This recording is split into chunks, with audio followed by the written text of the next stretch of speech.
Planetaren etorkizunaren inguruan dagoen kezka handitu da. Etengabe berri hauek, krisi ekonomikoa, kutsadura, klima aldaketa eta batez ere eguneroko autoiaran harrapatu bazaitu.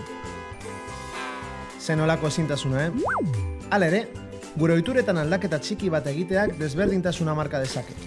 Mugikortasun adimentsua praktikatzeak, hau da, oinez ibiltzeak, bizikletaz edo garraio bideak kombinatzeak, gure bizitzak, gure hiriak eta gizarte guztiarenak hobetuko ditu.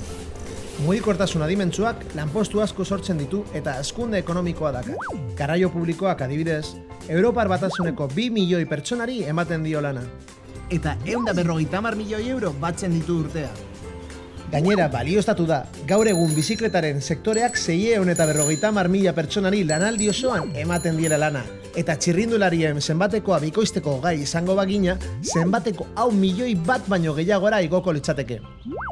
Bestalde, oinezkoek, txirrindulariek eta garraio publikoaren erabiltzaileek tokiko ekonomia mantentzen laguntzen dute. Merkatalgo honi dioten fideltasuna autogidariek dutena baino altuagoa da eta. Txirrindulariek soilik, 111.000 milioi euro gastatzen dituzte urtero Europako toki merkatalgoan. Mugikortasun adimentsua osasungarriagoa ere bada. Airearen kalitatea hobetu eta jarduera fisikoa suspertzen du. Europar osasunak 80.000 milioi euro aurreztu ahalko lituzke urtean pertsona bakoitzak oinez edo bizikletaz soilik 20 minutu egingo balitu. Datu bat gehiago, txirrindulariak beste guztia baino 2 urte gehiago bizi dira eta baja egunak 15% gutxiago hartzen dituzte. Eta ez dezaguna ahaztu sektore teknologikoa. Urtero mugikortasunari eta osasunari buruzko milaka aplikazioa garatzen ateratzen du etekina.